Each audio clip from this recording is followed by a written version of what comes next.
दो वीडियो दिखाऊंगी जो खुद देखकर आप तय करिएगा कि बीजेपी में ही कैसे माननीय मुखिया जी का विरोध हुआ था जब उन्होंने गोधरा कांड कराया था। जब हमारे अटल बिहारी वाजपेयी जी थे, जिन्हें सच कहने का सामर्थ्य था, बल था, और वो देश के साथ खड़े होते थे। बहुत अच्छे पोएट थे और दिल के साफ आदमी थे। कहीं ना कहीं उनकी देश के प्रति प्रेम जरूर दिखता था। पहली वीडियो देखिए जब वो गोधरा कांड के बाद गुजरात गए थे और सवाल पूछने पर उन्होंने क्या जवाब दिया था। आपका चीफ मिनिस्टर के लिए भी कोई मैसेज है आपकी विजिट में? चीफ मिनिस्टर के लिए मेरा एक ही संदेश है कि वो राजधर्म का पालन करें। राजधर्म ये शब्द काफी सार्थक है, मैं उसी का पालन कर रहा हूँ, पालन करने का प्रयास कर रहा हूँ। राजा के लिए, शासक के लिए प्रजा प्रजा में भेद नहीं हो सकता, न जन्म के आधार पर, न जाति के आधार पर, न संप्रदाय के आधार पर। वही कर रहे हैं। क्रूरता की झलक इस वीडियो में माननीय मुखिया जी की दिख गई थी जब प्रधानमंत्री उनसे कह रहे थे कि राजधर्म का पालन करिए, किसी एक जाति का, एक धर्म का पक्ष नहीं ले सकते हैं। राजधर्म है कि पूरे भारत के लोगों को लेकर साथ चलना होगा। आप इनका एक सीएम का रिएक्शन देखिए, कैसे घूर रहे हैं। मतलब इनकी कट्टरता, इनकी कुटिलता 2002 से जनता के सामने थी, पर उस समय सोशल मीडिया था नहीं, इसलिए लोगों ने क्लियर नहीं देख पाए, लोग भाप नहीं पाए कि ये किस नेचर के हैं। अब आप दूसरी वीडियो देखिएगा कि कैसे ही बीजेपी के इतने बड़े कद्दावर नेता जो बीजेपी के पहचान रखते हैं, बीजेपी के पहचान में अगर आप नाम लेंगे तो अटल बिहारी वाजपेयी, लाल कृष्ण आडवाणी, सुषमा स्वराज, इन लोग के नाम आते हैं। ये मतभेद होता था, इनका मनभेद नहीं होता था किन्हीं भी नेताओं से। तो अब आप दूसरी वीडियो देखिए, ये बूता एक कद्दावर नेता में ही हो सकता है कि संसद में खड़े होकर अपनी ही पार्टी के सीएम के कुकृत्यों को बयान कर सकने का। और मैंने गुजरात में जो कुछ देखा है, सुना है और अनुभव किया है,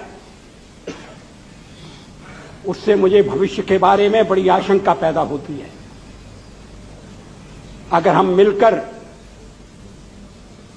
जो नया जहर पैदा हो रहा है, उन्माद, उसे मैं पागलपन का नाम दूंगा।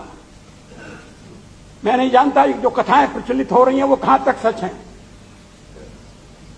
मगर जिस तरह की जातियों के समाचार मिल रहे हैं, नारियों के साथ अपमान की जिस तरह से घटनाओं की चर्चा हो रही है, उससे कभी कभी ऐसा लगता है क्या समाज का स्वरूप बदल गया है।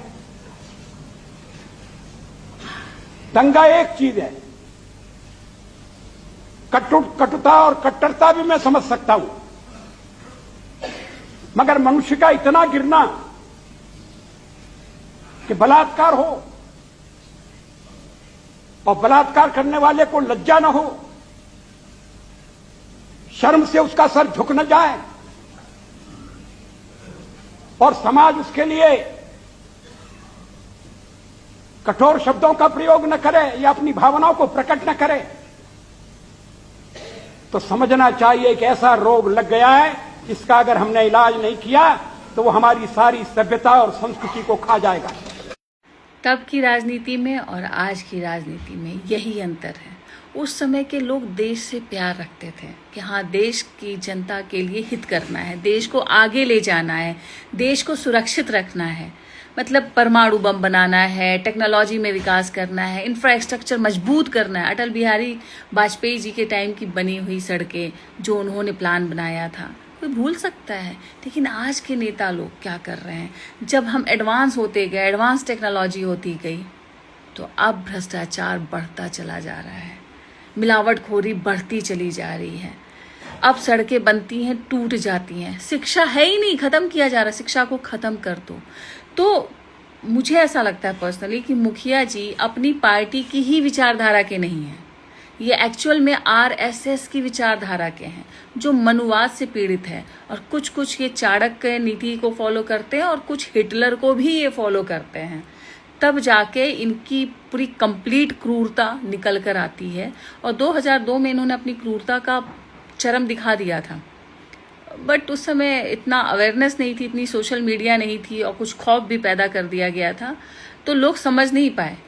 क्योंकि अगर 2014 में कांग्रेस ने इनका बीजेपी का 2002 का चेहरा मोदी का अगर दिखाना शुरू कर दिया होता सोशल मीडिया पे, तो शायद वोट डालते हुए लोगों के हाथ कांपे होते। ऐसा मेरा मानना है, आप कुछ भी सोच सकते हैं।